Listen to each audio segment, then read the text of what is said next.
to Jonathan Taylor. Huge hole. He's at the 30. He's going to go.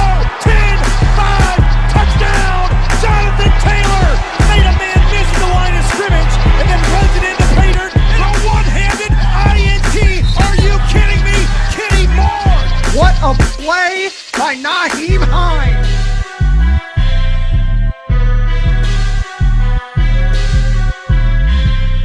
Horseshoe is back, baby. The horseshoe is back. What's going on, Colts Nation? Welcome back to another episode of the Bring the Juice Colts podcast. On with me now, Mr. George Bremer himself. George, thanks for coming on, man. How are you? No problem. Glad to be here. I'm feeling like we were just talking a little bit before we started here. I'm very excited that the draft is here. It feels like it was really a short process. I guess maybe because there was no combine. You didn't hit the landmarks that you normally would. And all of a sudden, it's almost the first round. It's absolutely insane, man. I cannot believe it kind of snuck up on us, and then it's like, oh, man, it's draft week. Holy smokes. So, George, had you on a little bit last year, right before the draft, to kind of talk about some needs for the Indianapolis Colts, some of the best fits for the team. So I'm curious for you. You've been obviously looking at this for a couple months now. Who would you say right away there at 21, would you say are some of your personal favorite and you think are the best fits for the Colts scheme on offense or on defense? Yeah, I mean, one name that's been out there, it feels like the entire process, who seems to fit, everything they're looking for, is Tevin Jenkins of Oklahoma State. I think almost from really January, it feels like he's been a name that's been in that mix. The one question, if there is any kind of question in that area, is that he's been a right tackle pretty much his whole college career. Can he move to that side? Chris Ballard last week really said that's not an issue at all. As long as the guy has the strength and the athleticism, the traits that they want, he's not looking at – he wasn't asked about Jenkins specifically, but he was asked about moving a right tackle over the left side. And he said it's not something that would even remotely concern them. So I don't think that would move him anywhere on the board, obviously. As far as left tackles go, the other guy whose name's been there a lot, but I don't know that there's a lot of anticipation he'll still be there at 21, is Christian Darrisaw from Virginia Tech. During the process, I know he talked with Zach Kiefer of The Athletic and said you'd love to play next to Quentin Nelson. I mean, I'm sure there's a lot of tackles that would raise their hands and volunteer for that as well. But he's a guy that he's got that physical nature. He's got that kind of mentality that we've seen on that Colts offensive line since Chris Ballard and Frank Wright came in here. And I think if there's a third tackle in that mix, it might be Sam Cosmi from Texas, another really athletic guy, shorter arms, which has been the issue with all these guys except for Darrisaw. But again, in his case, lots of experience at left tackle. That's where he's been his whole time at Texas. Played it at a high caliber in a big conference. Loves football. All those things you check off for Colts guys. As edge rusher goes, I personally am a fan of Azeez Ojulari. I know that there's a lot of people don't know about that fit because he's projected more as a 3-4 outside linebacker. But when I watch him, his bend, his motor, he reminds me of Robert Mathis. And I think if the Colts get that same kind of a feel, why wouldn't you want to add that guy to your roster? And Mathis had the same knock on him. I mean, he had more against him because he was at a smaller college. So people were holding that against him, but it was the same idea. He might be a linebacker. He doesn't have size to play defensive end. I think it worked out okay. I think that's something the Colts are happy with that pick in retrospect. And of late, there's been a lot of talk about Carlos Basham, who is from Wake Forest. I'm not sure if he's a guy that would be more of an aim at 21 or more of a 54. I think there's a lot of guys who are going to be in that boat. I'm sure as we go, we'll talk about that. But, there's a lot of people that think that this is one of those drafts where the difference between like 20 and 60 might not be that big of a gap. It could be all beauties in the eye of the beholder. So we'll see. But Basham's been extremely productive with tackles for loss, another high motor guy. And his third cousin, Terrell Basham, was here a few years ago as a third-round pick. So I think there's a lot of options there. Of course, the trade down is in play, and I know we all are kind of expecting that as well.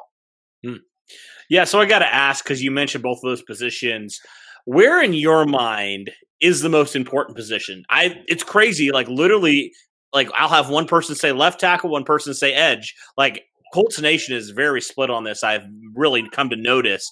Where do you stand on level of importance and also just the biggest need right now? Yeah, I put edge a little bit ahead, but not because of the position so much as just the way the draft is laying out. I think they can get a good left tackle in the second round, maybe even a third if they pick up a pick there, who they can plug in and start and be effective with right away. I don't think this edge class is very deep. I think they're going to have to go early. Maybe 54, there's still a guy there in play. Like we talked about Basham, Peyton Turner's a guy who might be in the mix at that spot. But I think it's a much shorter list at edge than it is at left tackle, and for that reason, I would put edge as the bigger need.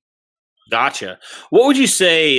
We obviously know the two biggest needs. What would you say are some other needs that maybe are flying under the radar for a lot of Colts fans and just a lot of people in general that you think don't count this position out? Potentially, Chris Ballard, kicking the tires if a guy's there that he really likes. They've looked at a lot of safeties in the process, and I don't know that means anything necessarily. They're just doing their due diligence, but they were also connected to a couple safeties in free agency. Obviously, nothing came of that, so we'll see. But it does make me think that they're looking for an in-the-box kind of extra linebacker type of guy. That's been what we've seen them sniffing around. So I think that might be a position that we could see go in the draft that maybe isn't being talked about a lot. Linebacker, I think, is an under the radar spot just because we know Anthony Walker moved on. Obviously, Bobby Okereke is going to slide in and be the Mike, but there's a spot there at Sam now. They've got enough guys. We know that. EJ Speed, Zaire Franklin, Matthew Adams. They've got numbers there, but we've seen Ballard before kind of draft for that position for the future. Okereke came in at a time when they knew it would be a couple years until he was a full-time starter and was in the role they actually saw for him. I can see them doing that again here. I think defensive line is always in the mix at all positions. So I don't think that even though they're stacked at the interior right now, I don't think that you can rule out another pick there just because I think Ballard and Reich are always interested in that. Irsay brought up corner again, and I think even with TJ Carey coming back, that's a spot that a lot of people might be interested in just because you've got Xavier Rhodes and TJ Carey back on 1-year deals, and so it's going to be a need in 2022. Rock Ya-Sin is another guy that we just haven't seen enough from yet to feel comfortable and say, well, that position's set. So I think corner's in the mix and then receiver. They've talked for a while about adding another receiver to this mix, and it's sort of a similar situation there where T.Y. Hilton's back, but he's on a 1-year deal.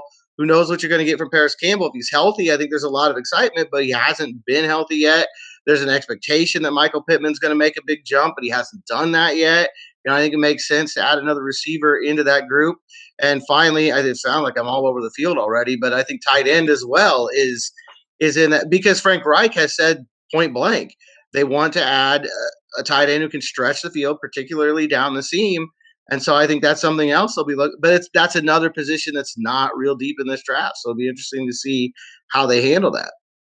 It will be interesting. Yeah. I mean, it seems like there's always, with Chris Ballard, you just never know. Like there's a position like Jonathan Taylor last year. We would have never said running back in round 2, but that's the way Ballard works. Sometimes when he really falls in love with a guy, man, he goes up and he gets him. So, speaking of trading up and trading down, I've heard, and this is surprising to me, I've heard some people say, maybe the Colts trade up and try to get a guy, and then also obviously the more common one and the more popular one is the trade down scenario. Potentially going later in that first round, or maybe moving and getting a second round pick and some other future picks. First off, where do you stand on the whole trade up versus trade down? And then who are some players that you think, if they're there, you have to stay at 21, but if this scenario happens, you got to trade back? Yeah, I think trade back is a real likelihood. I mean, we know what Ballard likes to do with the picks. He mentioned again last week that the more you have, the better the chances you're going to get lucky on one of them. And, I think that only 6 picks in the draft, I don't think that that's his ideal scenario by any stretch of imagination. So I think a trade down is a real possibility.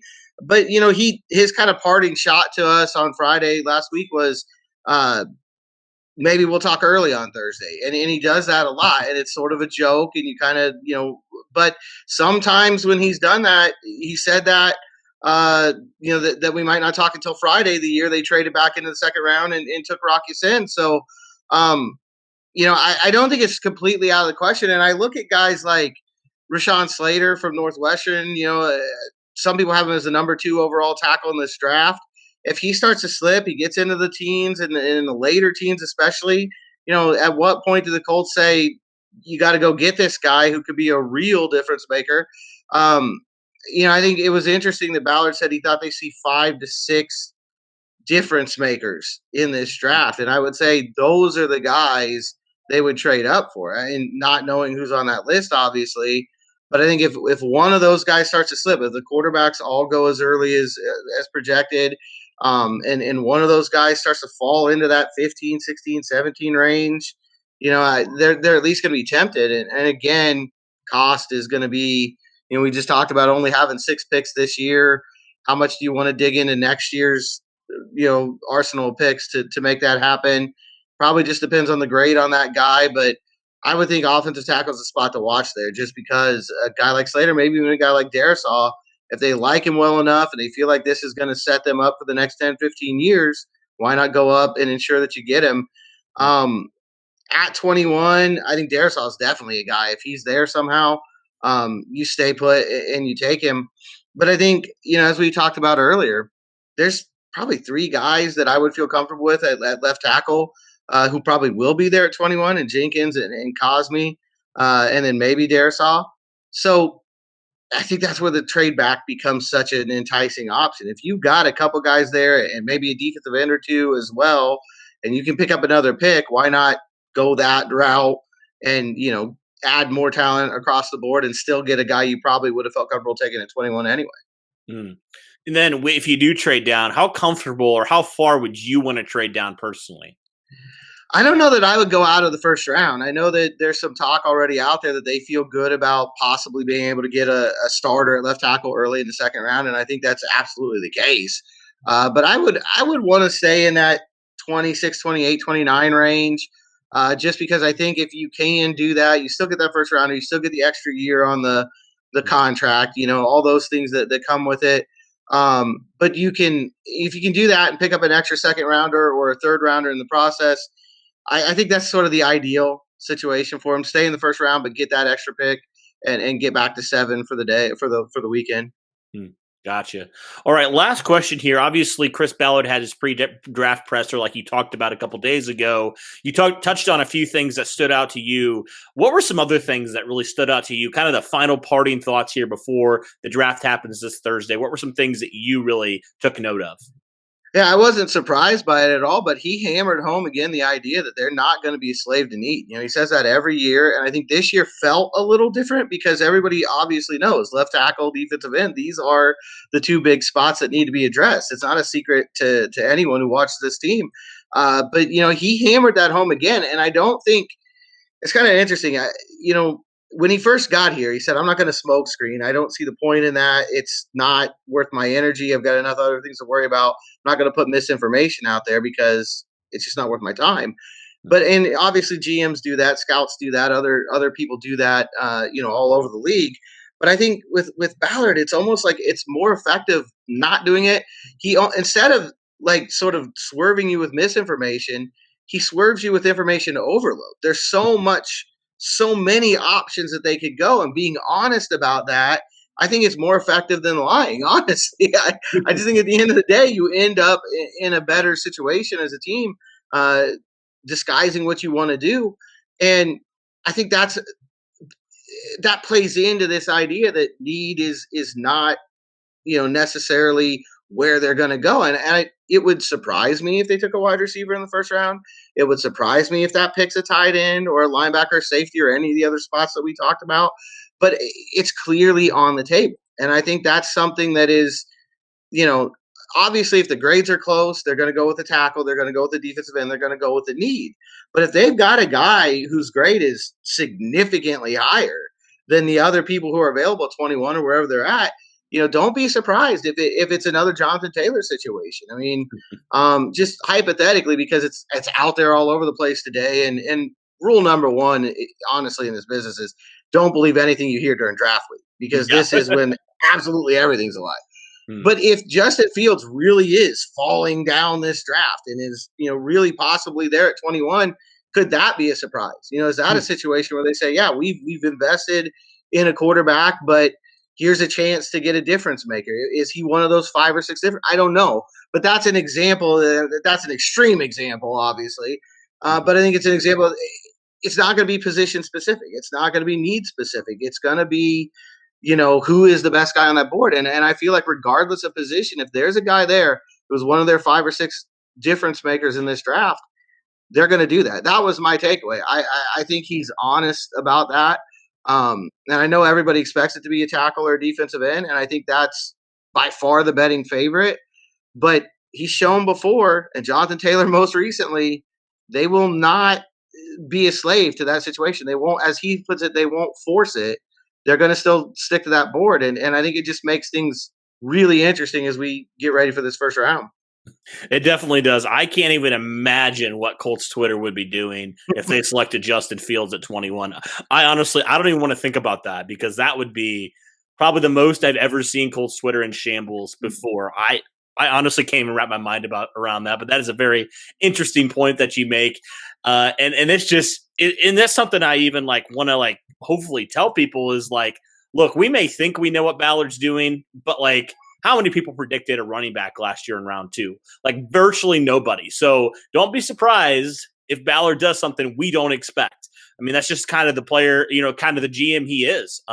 He picks the best player at the position. If he feels like he's a playmaker, he'll go and get that guy. He'll even trade up for that guy at a position we don't think is a need. But all righty. Well, that'll do it for our final draft thoughts here. Thank you, George, for coming on, man. It's always good. No problem. Thanks a lot for having me. Yep. Have a good one, man. Enjoy draft week. Thanks. You too.